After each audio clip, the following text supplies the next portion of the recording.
Okay, so if I wanted to create a free tier account in the GCP, first thing is that go to any browser, guys. I suggest you to go to the Google Chrome. So once you go to the Google Chrome, so open the incognito mode. Click on the incognito mode, go to the incognito mode and search with Google Cloud. Okay, you will be able to open this first page. Click on the first link and you see here get started for free. Click on that and it is asking for you to enter your existing email, or if you wanted to create a new dummy account, you can click on the bottom one. So either you can do two things, guys. If you wanted to enter your existing Gmail, whatever the Gmail you have for your own personal accounts, you can actually use that.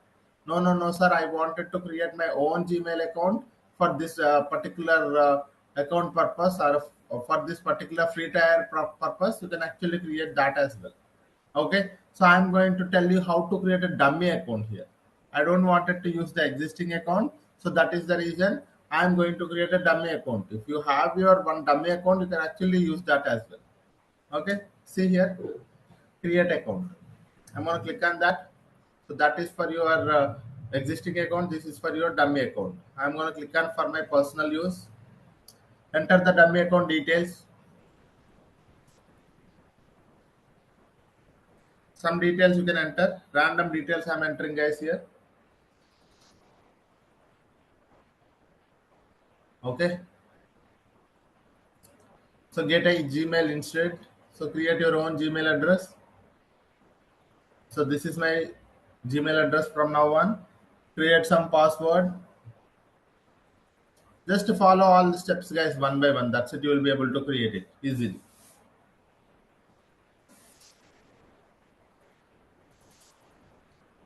Enter some recovery email address,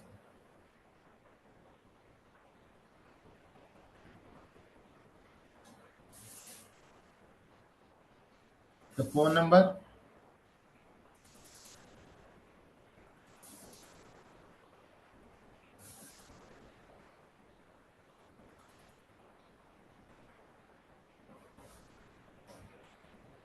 Click on next.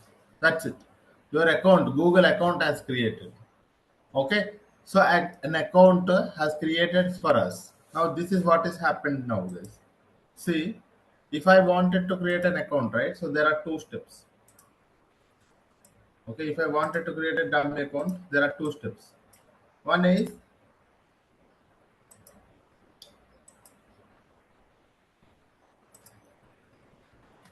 Google Cloud account. Okay, we need to create a Google account. Next thing is that we need to activate it. Okay, we need to activate for free trial. So these are the two steps that we need to follow, guys. These are the two steps. This step is not mandatory. This particular step is not mandatory. It's because if you have an existing Gmail, you can directly log into the Google Cloud. Okay, sir, I have a Gmail address for my, which is my personal one. Can I use it directly? Yes, you can use it. But I suggest you to create this dummy account. I have created a dummy account. You might have seen, right? So I have created a plenty of dummy accounts so far. Okay. So first thing is that you go to the browser. You go to the browser and search with the Google Cloud and click on the Google Cloud and get started for free and create a dummy account, which is a Google Cloud account you have successfully created now. And after that, we need to activate this account for free trial. Okay, so that is our second step. So if you wanted to activate this for free trial, in this one, there are two steps. Step one is there, step two is there. Let us try to see what are those steps. Okay, so see here. Okay, there are two steps. We wanted to activate for free trial. There are two steps. This is our step one. So in the step one, very simple. We just have to select the country as well as the organization need.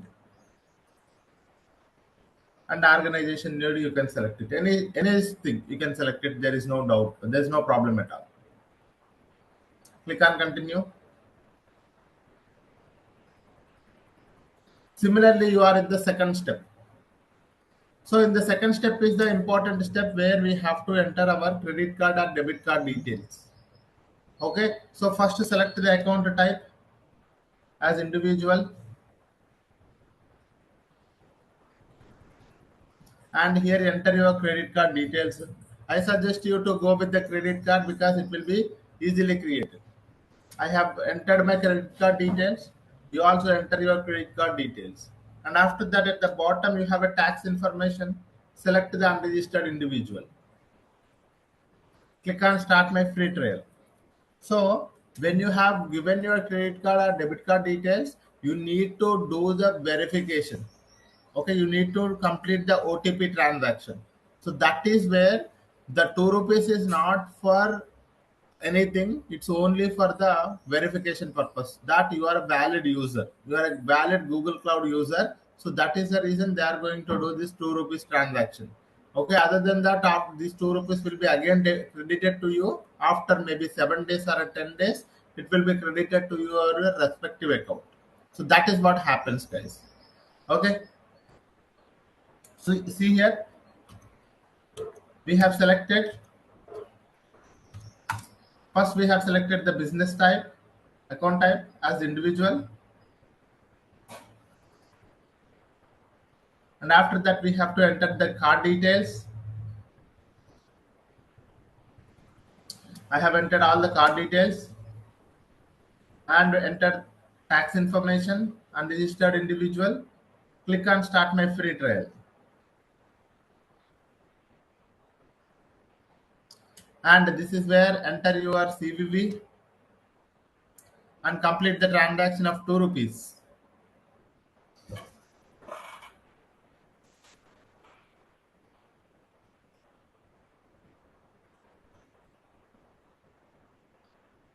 Also make sure that while you are doing the transaction, on the right side how much amount of money it is going to be debiting. It should be only 2 rupees, guys. For me it is only 2 rupees. You can also make sure that while you are doing the transaction, you you also properly see that how much money it is going to be debiting. Enter the OTP properly. Click on proceed. That's it. Okay, so that is the important step. Once you have done that, finishing the project setup. That means if you are able to see this message, if you are able to see this message, that means your account is got activated with the free tier account. Okay, so if you are able to see this message, your free trial includes $300 in credit for spend over 90 days, guys. For next 90 days, you can actually use the same account. So this is what, if you are seeing this message, that means your account is created and activated for free trial status. Okay, and select some random options here.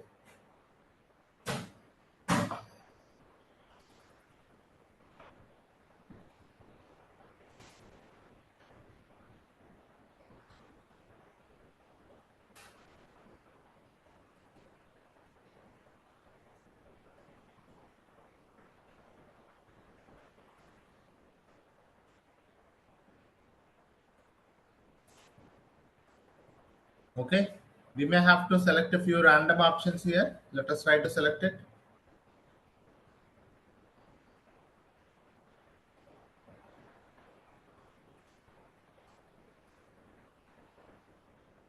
Select anything. So that is how you will be able to see this page. You can also see on the middle that you are in free trial, and out of that means total 24,580 rupees are credited to your free trial account, guys. So this is what happened. Okay, so whenever you create a free trial account, it gives you $300, and it is almost 24,000 plus. Okay, that you can actually spend over for next 90 days. So this is what you can use it, guys. Okay,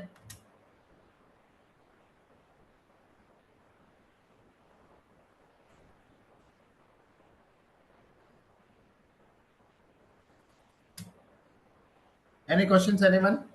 If anyone are trying out to create a free trial account, let me know, guys, if you are facing any issues. Okay, so this is a very simple process. The very first step is that we create a dummy account, and then once the account is created, we activate it with the free trial. Once we activate it with the free trial, there are two steps: step one and step two. Once you complete it, your account is gets created. Okay, and activated with $300 for next 90 days. For next 90 days. Okay, so this is the benefit that you are going to get it. These free credits, you can actually use it for almost all the services. There is no restriction on it. You can use any service for practice purpose. Okay, there is no restriction on any of the service. You can use all the services. Maybe if you go for free trial as AWS or Azure, there are few services restriction will be there, but with the Google Cloud Platform, you do not have any restriction. Okay, so this is how you have to create your account, sir. Any questions?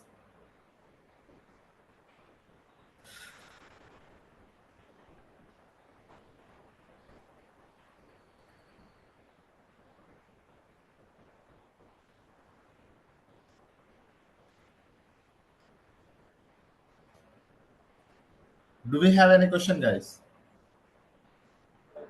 No.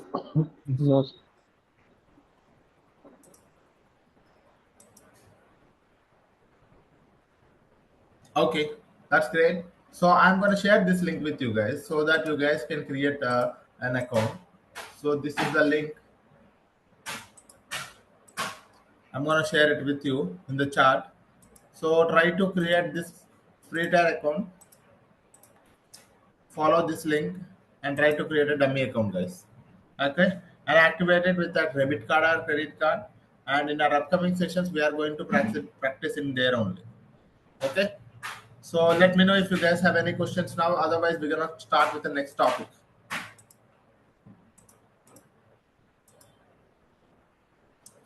Do we have any questions? No questions. Okay, great. So let me gonna start with our next topic. That is I am an admin. Let me open that.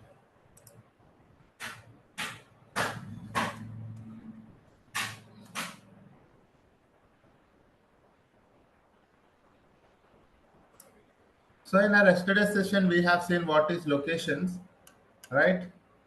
So Google's infrastructure, the entire Google's infrastructure is divided into 5 locations. These 5 locations are further divided into regions. Regions are further divided into zones. If I talk a location, it is a multi-region. You will be having a multiple regions in the location, and each region will be having its own multiple zones. Each zone is connected to the one more zone via high bandwidth network for the fault tolerance purpose and for the replication purpose also. And each zone will be having its resources. That's what we call as a data center, and it will be having the virtual resources as well as physical resources. And we have seen the what is region, what is zone, and the selection criteria is first thing is that whenever you wanted to deploy or create a resources, we need to select the proximity of the region or zone to your target users or the customers.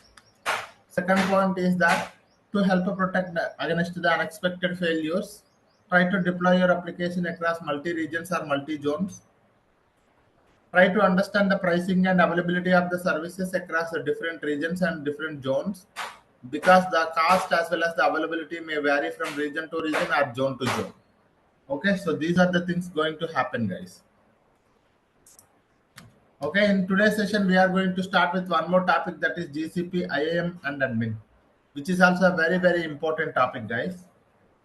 So if you wanted to, in terms of the security perspective, we are going to use the GCP, IAM, and admin. Let me gonna tell you about it.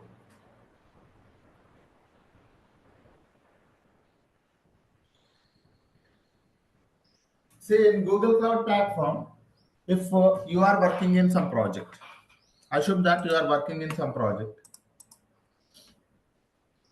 Okay, so this is some project that you are working on.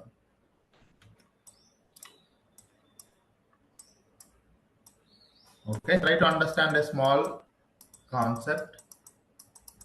So when you are working in a project, there will be a multiple developers will be there, dev 1. So developer 1, developer 2, developer 3, are test and tester 1, tester 2, tester 3. Something like that, you will be having a plenty of people working in your project. Okay, what is whenever you wanted to work on a project, we are going to work on the Google Cloud Platform. This project is related to the GCP. Okay, we are going to do the data engineering activities on top of the GCP platform, Google Cloud Platform.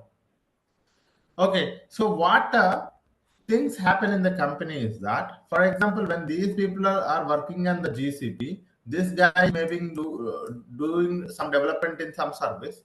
These developers are doing some kind of a development in different services. This guy is doing some kind of a testing on those services.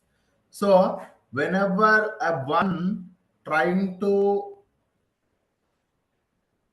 access any of the resource in the GCP, if a developer or a tester or anyone, if you wanted to access any resource in the GCP, you need to have a proper access to that particular service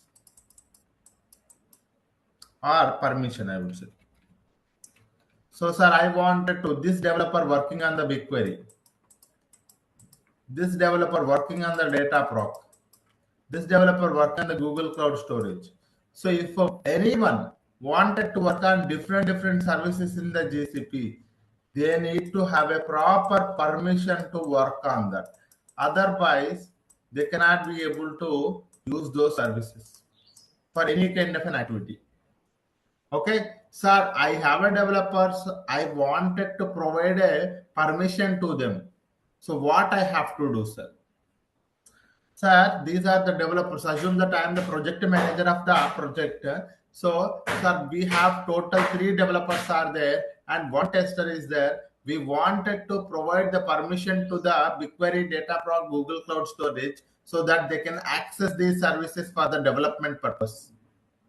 They can access these services for the development purpose. So what we have to do, sir? In that scenario, whenever you wanted to provide the permissions or whenever you wanted to provide the access, any access control, any authorization, if you wanted to do it, you have to go to the IAM and admin in the GCP. Okay, IAM and admin is the one of the important access control or a security perspective, where if you wanted to provide access to anyone to any of the service in the GCP, we have to go to the IAM and admin. Okay, so we have to provide the access to the each and everyone via IAM and admin. IAM and admin talks about the authorization. Authorization means who can do what on which resource. Who?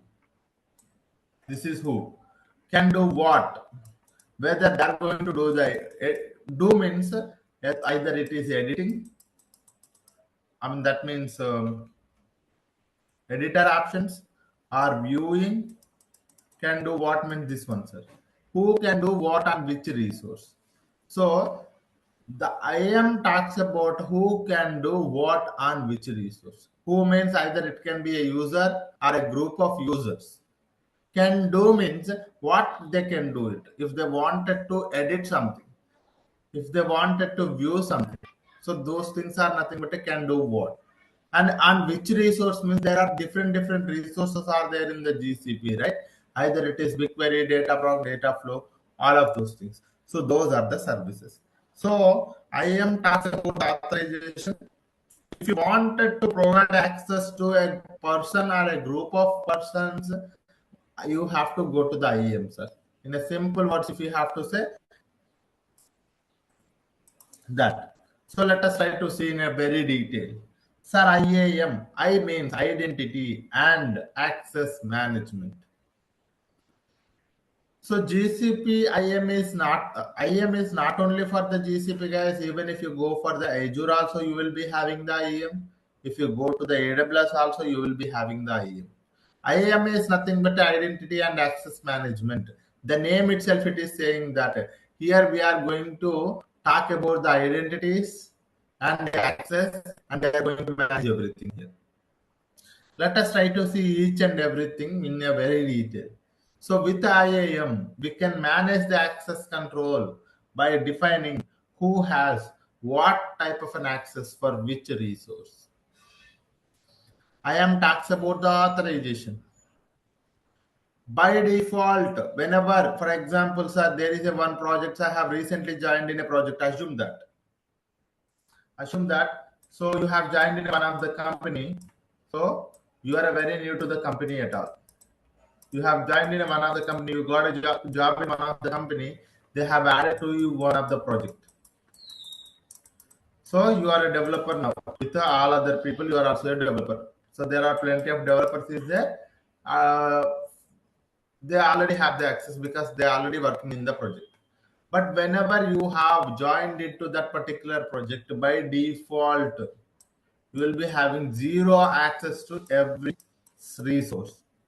For every resource in the GCP, by default, you will be having zero access. You will not be having any access to any of the service in the GCP, even though you have your account created. Even though your account is created, also you will be having zero access.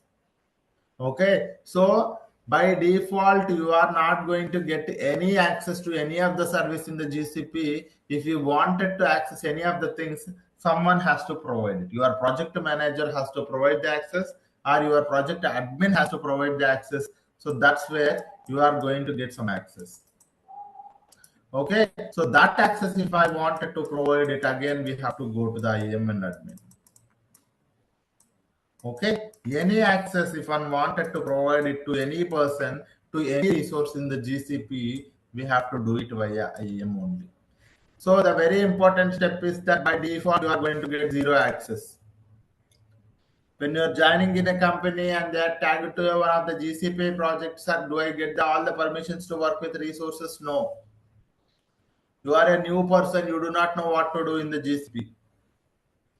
And if you are misusing the access, there will be a plenty of the problems. Data leakage, data loss may happen. So first, that is the reason they're going to train you for at least 1 week. And after that, they're going to be providing you the access to work on the resources. Okay, so that is the reason they will give you zero access. Not only it's the projects are like that. Every project, when they are tagged to you, you'll be having a zero access. They have to provide the access one by one, so that you will be getting a full access to the each and every resource, so that you can work on it. Okay, so all of those things can be done via IAM only. So IAM talks about the authorization. In simple words, if I have to tell you about IAM, it talks about who can do what on which resource. Let us try to understand who is this who can do what they can do on which resources, how many resources we have. Let us try to understand. Okay, any questions so far? Okay, so let us start, guys. So in IAM, sir, what is meant by identities? How to provide the access? How to manage the project? Let us try to understand each and everything in a detail. Sir, identities. In IAM, I stands for identities or principles. You can also call identities or principles. Where is this terminology coming from? In IAM, I stands for identities or principles. Sir, an identity can be a user account or a service account or a group of accounts. An identity can be a service account or a user account or a group of accounts. So it is like this, guys. For example, whatever the account that you have, just now we have created one account, right? So that account is nothing but a user account. I told you how to create a free tier account. That account is nothing but a user account, sir. A user account is nothing but a human account. It is an account of a human. So if I wanted to do any kind of activities in the GCP, I am going to use this my human account. I am going to log into the Google Cloud platform and interact with the services. Okay, on the other hand, we have a service account. Service account. What is service account, sir? A service account is an inhuman account. It is not a human account, sir. It is an inhuman account. It is actually an account of an application or a service. So what is this service account? If you ask me, sir, it is an account of some service.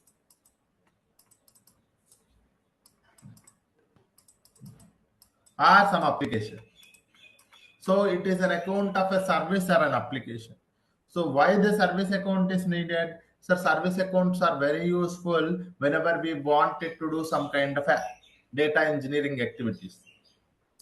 Okay, we can't use the user account all the time. So if you wanted to integrate the services automatically, sir, you are going to create some pipeline tomorrow. Maybe maybe you have some service loading the data to some more service, finally loading the data to the some more service. So this is an end-to-end pipeline. So whenever you wanted to integrate these systems automatically or programmatically, so assume that this service 1 loading the data to the service 2. If service 1 and service 2 wanted to integrate with each other programmatically, we need the service account. Okay, anything in the GCP, if one wanted to do any activity, they need the permission. As I told you, right, anything in the GCP needs a permission to do it. Without the permission, we cannot be able to do it. If I wanted to store the data, I need the permission. If the pipeline is moving the data from one service to the one more service, the pipeline needs to have the permission. Okay, so assume that, sir, it is a human account. Sir, I am a human user account. Sir, I have GCS. I wanted to load this data to the BigQuery. So this is one of the service, sir, BigQuery. Okay, we are not getting into the detail. In our upcoming sessions, you will be getting to know more about it. What is GCS? How to load the data to the BigQuery.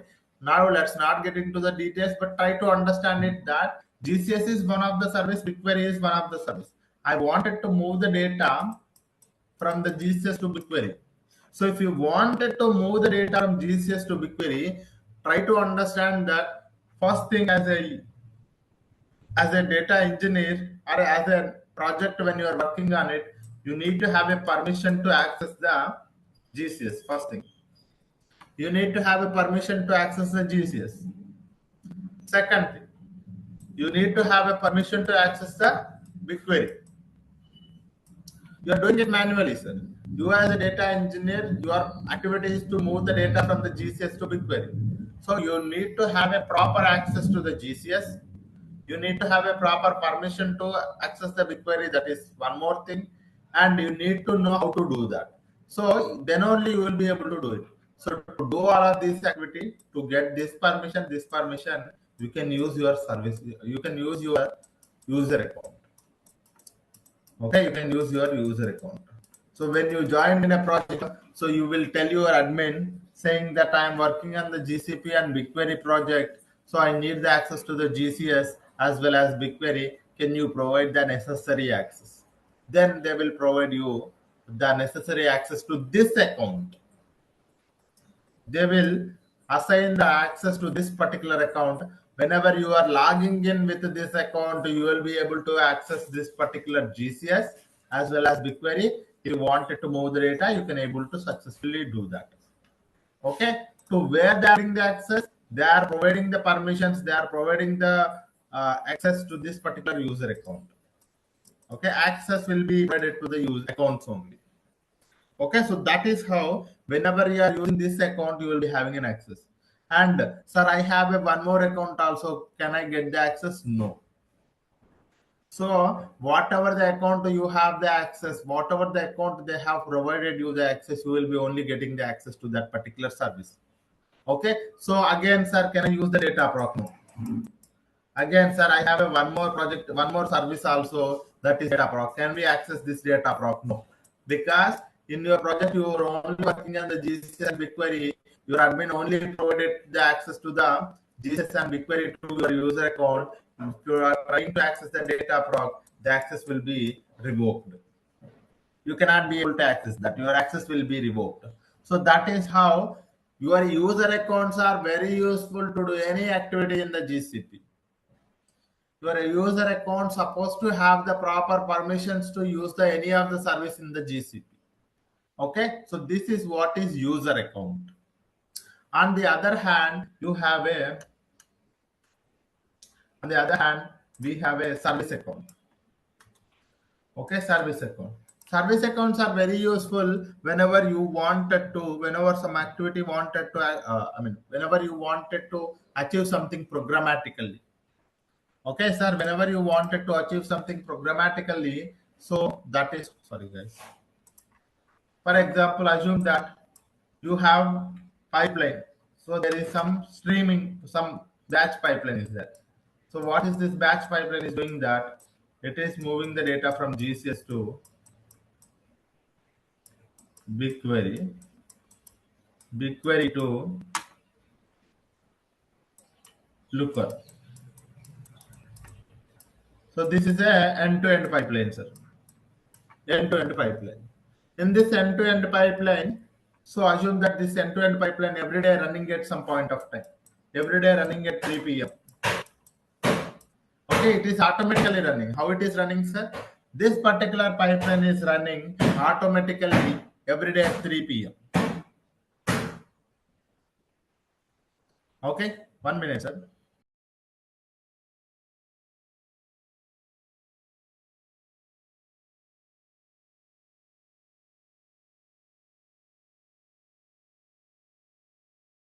Okay, so this particular pipeline is running at every day at some 3 p.m. Try to understand that. So while at the 3 p.m. what it will do is that the GCS data will be moved to the BigQuery. BigQuery stable data will go to the Looker, so that in the Looker the dashboard will be getting created. The dashboard will be updated every day, so that the users can access this dashboard. Okay, so that is what is the end-to-end pipeline. Now try to understand that. As I told you, everything in the GCP goes via permission only. Okay, whenever this pipeline is running,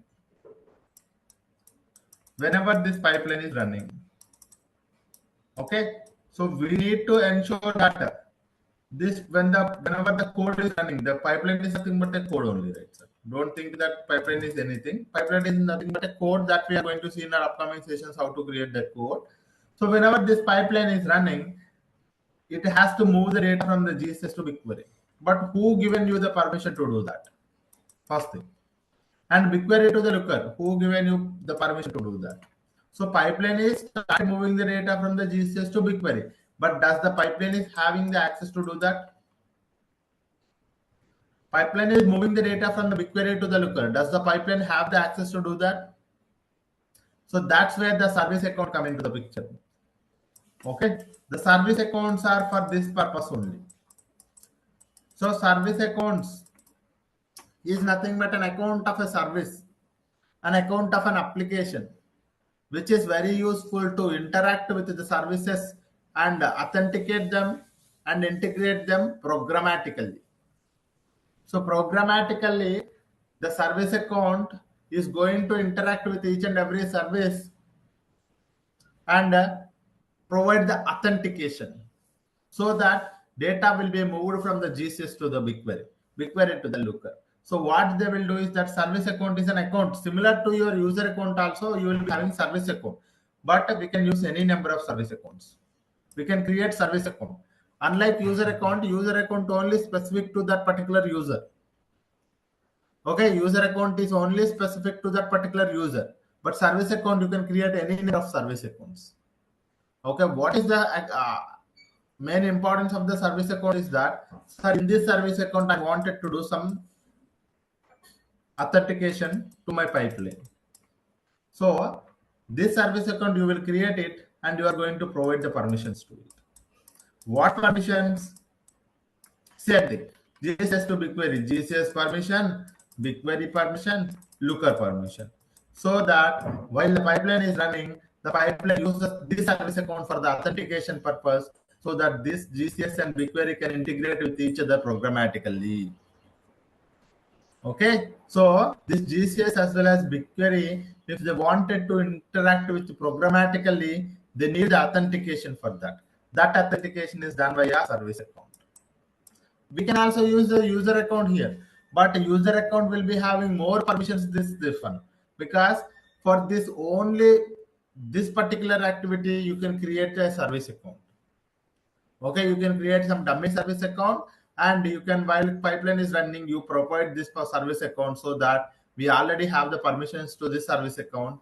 The service account can automatically integrate and authenticate it, so that GCS data will be moved to the BigQuery, BigQuery data will be moved to the Looker. So this is how a service account is very useful for authentication purpose. Okay, so this is what we call as a service account, sir. On the other hand, we have a third thing, that is group of accounts. As I told you, group of account is nothing but a group of human beings, sir. Human accounts. Sorry. Group of accounts. Third, in identities, we have three things, right?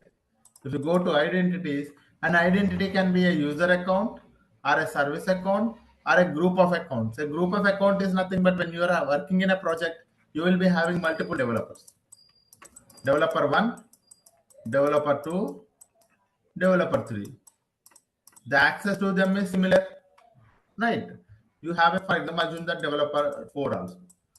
So when they are working in a same project, the permissions and all the things are same. So instead of providing the permissions individually, I will create them as a one group. I will create them as a one group. That group is nothing but a group of accounts. Google group, you call it as a group of accounts. This group, you will be directly providing the permission. Okay, so that is what we call it as a group of accounts. Okay, end of the day, we need to provide the permission so that the users can have an access to the particular services to do their work on it. Okay, now either it is a user account or a group of accounts or a service account, we need to provide the permission so that it can have an authentication to that particular service. Okay, it will be having an authorization to that particular services. Okay, if it is a user account, you will be directly assigning the permissions. If it is a service account, you will be directly doing the permissions. If it is a group of accounts, first you will try to create a group, and to that group, instead of now you don't go to the every user, we go to the group only and we provide the permission to the group. Okay, so this is how you will be having a permission to the each and every one. Okay, so in IAM, I stands for identities or principles. Identity can be a user account, it can be a service account, and it can be a group of accounts. So an identity can be a individual user account or a group of users with similar roles or responsibilities. An identity can also refer to the service account, which is an account used by the applications and services to authenticate it and interact with the GCP resources programmatically. Okay, so this is what is identities, guys. So identity can be a user account or a service account or a group of accounts. Right? Yeah. Anyone have any questions until this one? If you guys have any questions, you can ask me, guys. I have one question, sir. On the service please. account, who maintains and creates a service account? So you can also create your service account for your project if you have a permission to do that, or there will be an admin, they will be creating it for you. In general, if I give a user ID and if I give application access, like BigQuery, if I give access to application, that itself is authentication, right? Why the service account is introduced in between? No, again, we are not talking about the users. Okay, we are not talking about the users. See, user account is different purpose. The The user account is mainly to authenticate with the services manually. So if you are interacting with the GCP services, you can actually use the user account, but the service account is for the service. Okay, the Oh, service okay. account is for the service means don't think about the service of a GCP. Some Okay, I activity you understand. are doing it, that activity you have the authentication. Like a third party, like if I give a third party API, that's a resource accessing using the You can service also account. use third party. That is also one thing. So it's like not like that. See, for example, say I wanted to move the data from the GCS to BigQuery. Think like this. You can do it manually. While you are doing it, you will use user account. When I'm automating it using pipeline, I can also still use my user account. But do you think your user account have a restricted to access to the GCS and BigQuery? No, your user account will be having an access to all other services also. But for this particular activity, I wanted to have only the access to the restricted these two services. Okay, I don't want it to misuse the services. Even the pipeline, if I give my user account, my pipeline may have access to all other services also. It may misuse it. So that is the reason what we do is that for this particular activity, we try to create a service account. And Understood. while the pipeline is running, it will authenticate it via service account automatically. So this is one way of understanding it. And one more way is that assume that you have a data in the BigQuery and there is a Power BI team, which Power BI is a third-party tool, outside tool to the GCP. It is there in the Azure or somewhere you can think of. Power BI, the developer, Power BI team, they wanted to create some kind of a dashboards. Okay, if they wanted to create a dashboard, they need the data, and they wanted to access this data from the BigQuery. But BigQuery does not provide the access directly. BigQuery does not provide the access directly. So this is a Power BI. Do you give your user account to them? You can't give No. your user account, right? So if you give your user account, they will use your user account for the all other services and they will misuse the access. So you don't give the your user account. What do? You try to create a some account, and this service account only having the access to this BigQuery now, because this service account, the main sole purpose of this service account is to provide the access to the BigQuery so that the Power BI team will have the data access.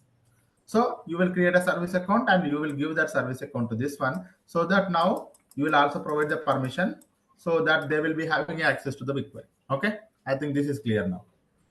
Yeah, understood. Yeah, thank you, sir. Yeah. Any other questions, anyone?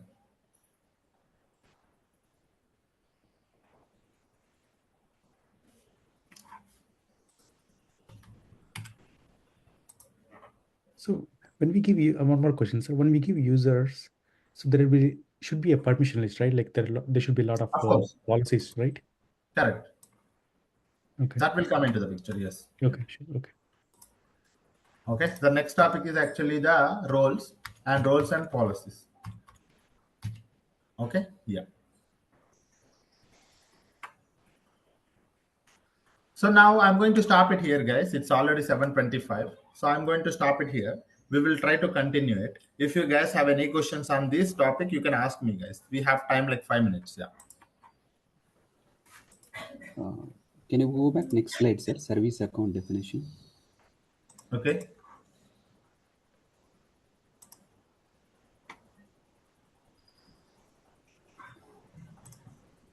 It's not a definition. I just wrote it like that. Okay. It's not a proper definition. It's an account of a service, or it is an account used by a service. Okay.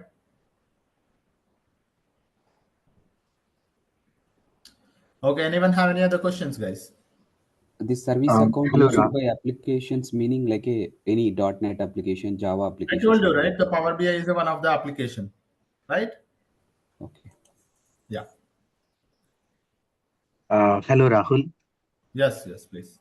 So what are the tools which we will be covering as part of this data engineering in the upcoming days? So let's not get into the tools again, guys. It's almost a fourth session. So I have told those sessions, let's not waste our time debating on what services we are going to cover. For sure, we are going to cover many services and we are going to get a good understanding of those things. And if you wanted to see it, I think we have the curriculum also. Okay, so we have the curriculum also. You can just to go to the curriculum and try to look at those services what we are covering here. Yeah. Sir, is there any coding in this area, like for Of IAM course. and so on? For IAM, you can do it. So, sir, I don't wanted to manually provide the permission. Tomorrow, you are going to get to know how to provide the permission. Okay. So tomorrow, if I wanted to provide a permission to user, I'll go to the IAM, and what we will do it. This is manual thing. Sir, can I do it automatically, or can I write it as a code to provide the permission to the user? Yes, you can do that. We can go to the Cloud Shell because we already know if I wanted to do it manually or visually, we can go to the console. Okay. If So I we wanted can. to write command, then we can go to the Cloud Shell. So in a Cloud Shell also you can write it. Yes. Okay, so you can do with user interface also and console also. Correct. Console as well as Cloud Shell. Yes. Sir, like this course 499, we are covering basic things and so Do you think it's basic? It's not basic, guys. It's actually the. So how far I'll go, I'll try to cover almost all the things advanced. Yeah. okay. So how we can differ between, like I am preparing for associate certificate. These are very important basic concepts for your associate cloud engineer. I'm telling you. So when we cover the interfaces, right, you will be getting at least one question there, and the locations 1 or 2 questions, and in IAM 2 or 3 questions for sure. 2 questions for sure. Okay. So yeah, all these concepts are very useful for the IAM. So that's the reason. So this course is actually the advanced course. When actually we go for that is a full-fledged course where it is support, where it is useful for the certification as well as job ready. Okay. Any other questions, anyone? So this is how we provide the access, guys. See, so now the thing is that we got to know one simple topic, that is what are identities, what are principles. So tomorrow we wanted to provide an access. So you click on grant access. So it is asking add principles. Now we know you should not say, sir, I do not know what are principles. As I told you, an identity or principles both are same. In IAM, I stands for identities or principles. So a principle can be a user account or a group of account or a domain account or a service account. Okay, so now you will be providing the, for example, I wanted to provide it to some user. Sir, my name is sailuljani@gmail.com. I wanted to provide an access to this guy. So you add the principle here. So this is how the main purpose of learning the principles is that. So this is a service user account. You can also have some service account here also. So this is a dummy service account. So if you wanted to provide access to a user account or service account, you will be coming to this particular space or area, and you add them as a principles and you assign the role. So tomorrow we will see what is role. Okay. Yeah. Okay, guys. I think I'm going to stop the session here today. Hope you got learned something today, and we will see a few more things tomorrow. Okay. Sure, sir. Thank you. Yeah. Thank you all. Have a great day. Bye-bye. Thank you.